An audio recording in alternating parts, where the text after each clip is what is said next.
fa le miarahavatsika rehetrarehetra to anatin'izao fandarana fantariny marina izao a isorana manokana ny MCTV izay mikarakaran'izao fandarana izao. Ny loha hevitra izay fampizarana amintsika amin'ity androany ity dia hoe rava foana ny fanjakana izay miady an-trano.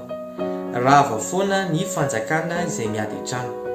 Nisy fotoana Jesosy nenjehan'ireo mpanorandalàna dia niteneniny zareo hoe ny lohan'ny demonia ihany ozy izy namoahany demonia. Dia namaly moa Jesosy tamin'izay fotoana izay hoe ataon'ny satana ahoana ozy izy nifandroaka ny satana. Ao amin'ny Marka 7 misy an'izay tantara izay. Ny andininy 420 Jesosy dia nitoy namaly hoe raha misy ozy izy fanjakana izay miady an-trano dia tsy haharitra zany fanjakana zany. Raha misy mpiray trano izay miady an-trano dia tsy haharitra zany mpiray trano zany. Ary raha satana ozy izy no mitsangana hanohitra ny tenany dia tsy haharitra izy. Zany hoe ampianarin'ny tenin'Andriamanitra antsika hoe ny fanjakana miady an-trano dia tsy haharitra mihitsy. Ny fanjakana izay mifanenjika, mifanimba, mifamotika, mifandramatra, mifampihinana, mifanagadra, mifandroba dia tsy haharitra mihitsy zany fanjakana zany. Ny zava-misy eto Madagasikara izay hitantsika efa hatramin'ny ela, tsy hoe amin'izao ihany fa efa hatramin'ny ela, dia rehefa misy mpitondra anankiray tonga eo amin'ny fahefana dia manenjika an'ilay mpitondra anankiray teo aloha. Izay zavatra izay dia misy eto Madagasikara. Dia ny fanontaniana mipetraka hoe fa maninona isika malagasy mifanao an'izay zavatra izay. Ary io zavatra io tsy amin'ny sehatra ara-politika ihany fa na amina resaka fivavahana dia tena misy be dia be mihitsy ny fifanenjehana amin'ny resaka ideolojia, amin'ny tsy fitovi-kevitra, dia misy ny fifankahalana sy ny fifanenjehana izay zavatra tsy mety izay zavatra izay. Tsy hoe rehefa potika ange ny olona anankiray, rehefa rava ny fiainan'olona anankiray dia lasa mandroso be na lasa mivoatra be ny fiainan'ilay olona anankiray izay nandrava sy namotika. Tsy misy tombontsoa mihitsy azo avy amin'ny fampoteny olona anankiray, fa mifanohitra amin'izay ary ny zava-misy lasa miantso vengeance, lasa miantso fahampotena sy faharavana ho an'ilay olona mpandrava koa izay zavatra izay, satria ilay olona teo dia amaly faty indray izy. Tenin'Andriamanitra milaza hoe izay afafon'ny olona ihany ny jinjaina ozy izy. Dia izany hoe famotika foana zany, manao valifaty indray ny anankiray rehefa tonga eo amin'ilay fahefana dia andrava indray ny anankiray, dia izany hoe mandrava ny efa ny anankiray foana zany dia vao mba mitsangana kely dia rava indray, vao mba miarina kely dia potika indray, dia tsy mety voatra mihitsy zany ny firenena raha izay zavatra izay no mitohy lasa tafiditra ao anatina sikla na faharavana foana Madagasikara, lasa tafiditra ao anatina sikla izay hopotika foana satria mifamotika sy mifandrava foana isaky ny hoe tonga amina toerana anankiray dia izay zavatra izay tena tsy araka ny sitrapon'Andriamanitra. Isika kristianina nge dia firenena sika malagasy moa zafady dia firenena kristianina, sika malagasy dia firenena kristianina, sika ny kamaroan'ny malagasy dia kristianina avokoa. Ka mahafantatra tsara ny tenin'Andriamanitra mampianatra antsika hifankatia. Jesosy dia nampianatra hoe mifankatiava nareo tahaka ny tiavako nareo, nao ka mba hifankatiavanareo kosa.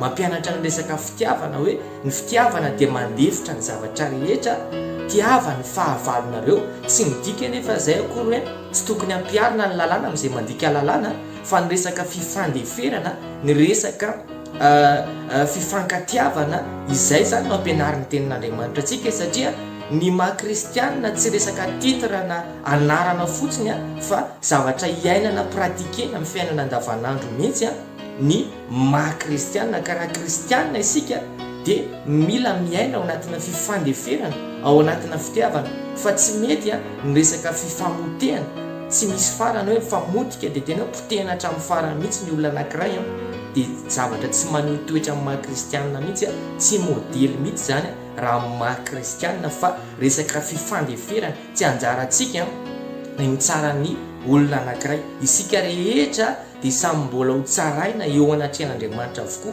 Raha misy olona anankiray nanao ny tsy nety, raha misy olona anankiray nanao ny tsy marina teto amin'ny firenena, raha misy olona anankiray izay nanao kolikoly namotika sy nanimba ny firenena, dia tsy maintsy mbola ho tsaraina izy eo anatrehan'Andriamanitra. Tsy anjarantsika mitsara. Ny tenin'Andriamanitra milaza hoe aza mitsara ozy izy mba tsy ho tsaraina, fa araky ny fitsarana izay ataonao amin'ny olona anankiray ozy izy dia araka izany koa no hitsarananao. Ka noho izany tsy anjarantsika ny tsara.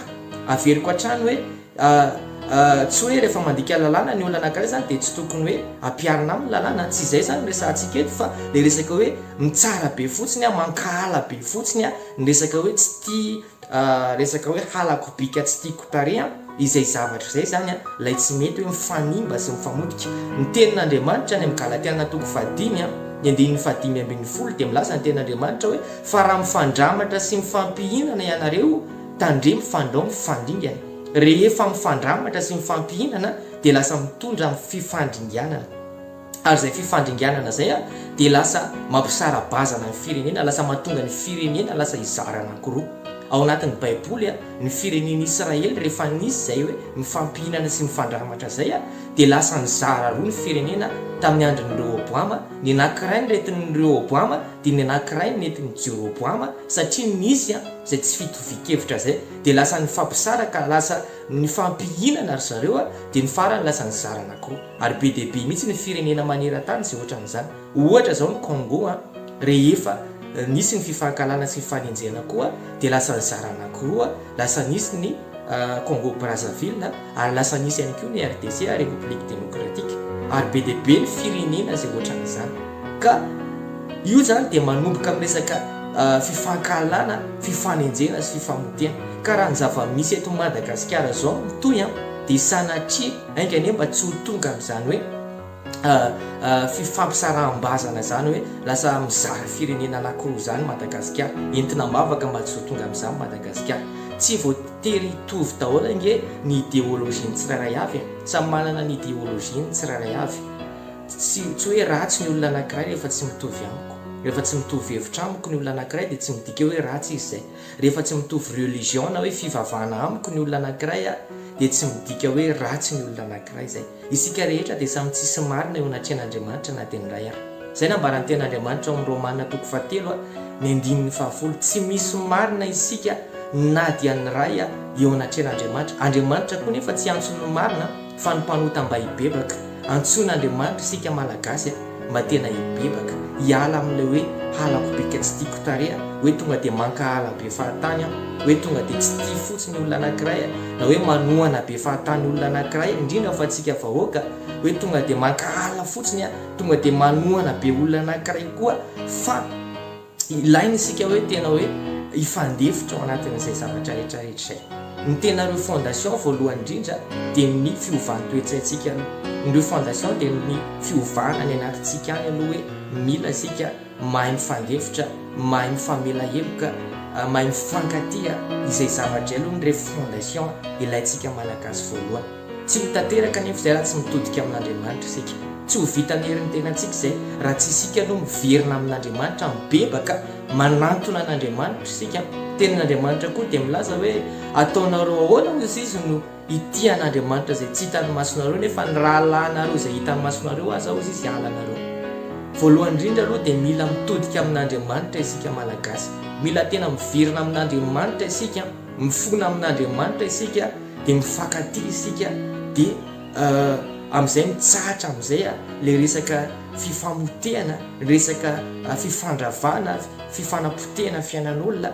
Dia mila vavaka Madagasikara, zany tsy hoe tanteraka fotsiny hoe tenenina fotsiny dia tanteraka, fa hoe mitaky ezaka, mitaky vavaka avy amin'ny malagasy rehetrarehetra. Rehefa samy mitondram-bavaka n'ity Madagasikara ity isika rehetrarehetra dia hisy fiatraikany ho an'ny Madagasikara izay vavaka sandratritsika izay, ary lasa ahatonga filaminana, ahatonga fifankatiavana. Rehefa milamina Madagasikara dia milamina avokoa isika malagasy rehetrarehetra. Noho izany tena hoe mila vavaka avy amintsika Madagasikara, ary mitaky fiovana koa nefa ny fiovana dia manomboka amintsika tsirairay avy, fiovana toe-tsaina, fifandeferana, fampisehoana ny maha-kristianina antsika izay no mila piarina amin'ny fiainantsika andavanandro. Izay ihany koa ny fandaharantsika tamin'ity androany ity. Ankasitrahana ianao izay nanaraka hatramin'ny farany dia mirary soa dia tahiny Jesosy daholo.